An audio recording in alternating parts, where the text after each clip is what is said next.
The unpaid debt was supposed to end with a signature and a receipt.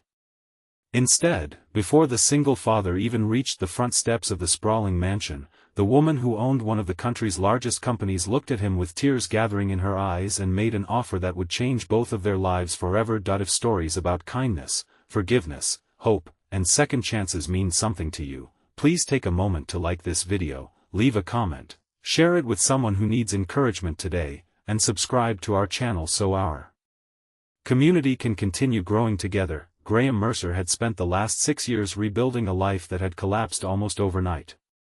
Once the owner of a small construction company, he had lost everything after a devastating highway accident left him with months of medical bills and the heartbreaking loss of his wife, Claire. Since then, every sunrise had begun the same way. He would prepare breakfast for his 9-year-old daughter, Nora, walk her to school, and spend the rest of the day taking whatever honest work he could find. He repaired fences, painted homes, fixed broken roofs, and never complained.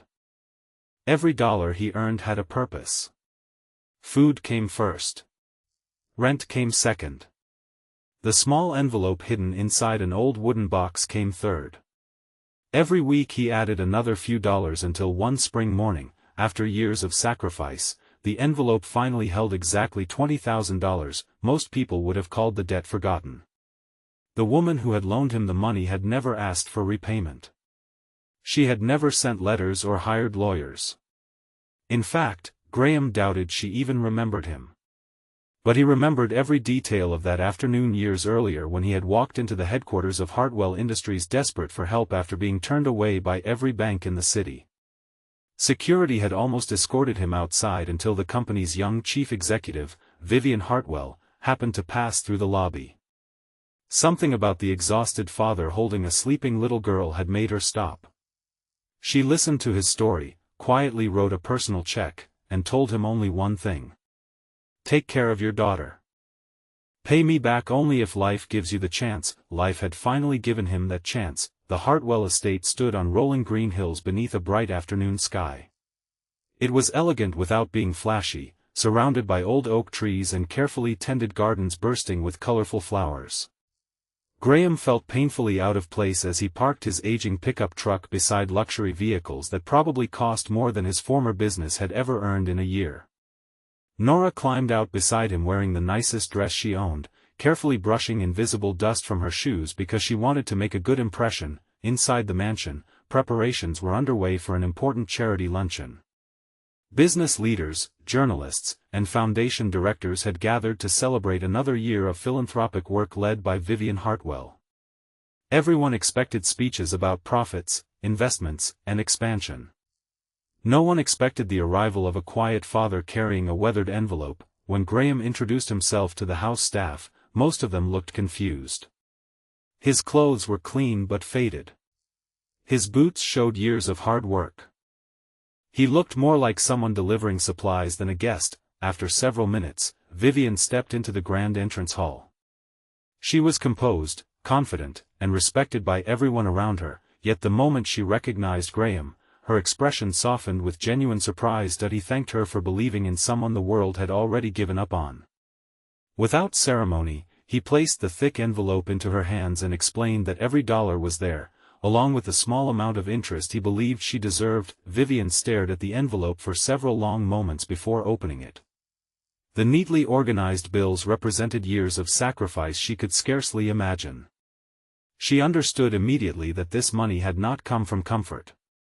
It had come from skipped meals, delayed dreams, endless overtime, and quiet determination. She looked toward Nora, who smiled proudly at her father. Then Vivian asked the question that changed everything. Instead of accepting the repayment, she asked Graham if he would consider working for her foundation. The room fell silent. Several executives exchanged puzzled glances. They assumed she meant offering him temporary maintenance work around one of the company's properties. Graham politely declined before she had even finished explaining. He had not come seeking employment or favors. He had come to repay an act of kindness because promises mattered. Vivian smiled gently. She explained that she was not offering charity. She was offering responsibility. Over the past several years, Hartwell Industries had launched dozens of housing assistance projects for struggling families, but many failed because executives designed them from comfortable offices without understanding what struggling parents truly needed. She wanted someone who had actually lived through hardship, someone who understood dignity better than publicity. Graham believed she was overestimating him, she believed everyone else had underestimated him. The charity luncheon continued beneath warm afternoon sunlight, but its carefully prepared agenda disappeared completely. Instead of discussing quarterly reports, guests found themselves listening as Graham quietly shared pieces of his journey. He described learning how to braid his daughter's hair by watching online tutorials. He spoke about pretending he wasn't hungry so Nora would eat a larger dinner. He admitted that accepting help had been the hardest thing he had ever done because pride often disguises itself as independence. There wasn't a dry eye in the room. Even seasoned investors who had built billion-dollar companies realized they had spent years measuring success in numbers while overlooking character. Vivian made her decision before dessert was served.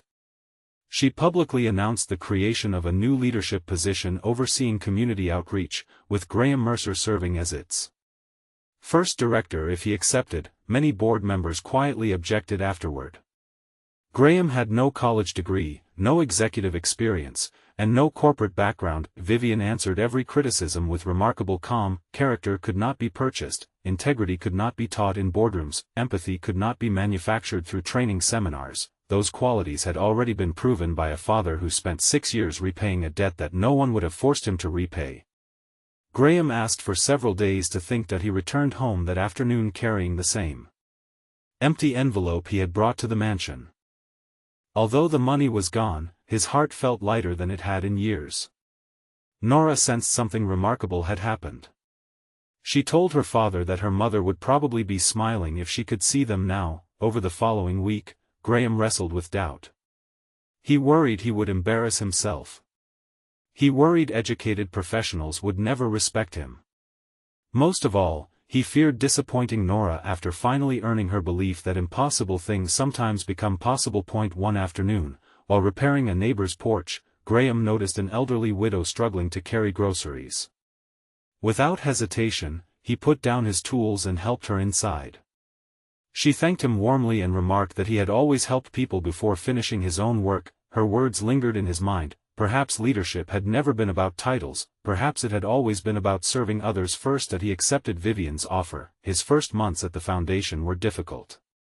Meetings were filled with unfamiliar terminology and complicated reports.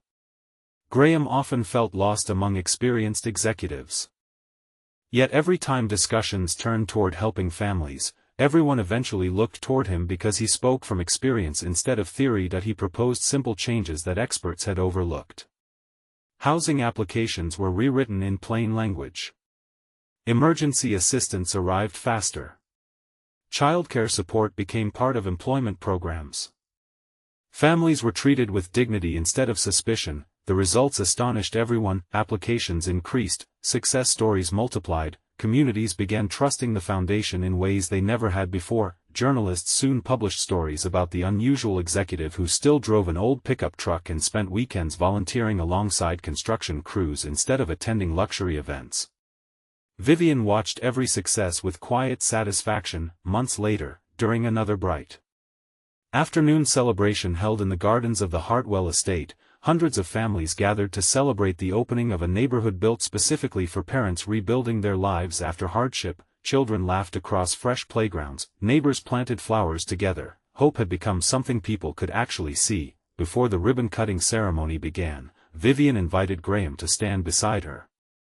She admitted publicly that lending $20,000 years earlier had seemed like a small act of compassion. She never imagined the investment would eventually transform thousands of lives. Graham smiled modestly and answered that the money had never been the greatest gift being believed in had been. As applause echoed across the gardens, Nora stood proudly in the front row holding a framed photograph of her mother. She whispered that they had kept their promise to keep moving forward. Many people later asked Vivian why she had trusted a stranger all those years ago. She simply replied that sometimes the world changes because one person chooses to see potential where everyone else sees failure. And Graham often reminded young parents entering the foundation's programs that accepting help was not weakness. It was often the first courageous step toward becoming strong enough to help someone else someday. Before we reach the end of this story, we'd love to hear from you. Please leave a meaningful comment sharing whether you believe a single act of kindness can truly change the course of someone's life, or if you've ever experienced a second chance that transformed your future. If this story touched your heart, please like this video, leave a meaningful comment, share it with someone who needs hope today, and subscribe to our channel so you never miss another emotional journey. As the afternoon sun settled warmly over the newly built homes, Graham looked across the smiling families filling the streets with laughter. Years earlier, he had arrived at a mansion believing he was closing the final chapter of an old debt. Instead, he discovered that genuine kindness never ends with repayment. It grows from one life into another, multiplying through compassion, trust, forgiveness, and hope until strangers become neighbors, neighbors become family, and one small act of generosity becomes a legacy that outlives everyone who helped create it. If you'd like, I can also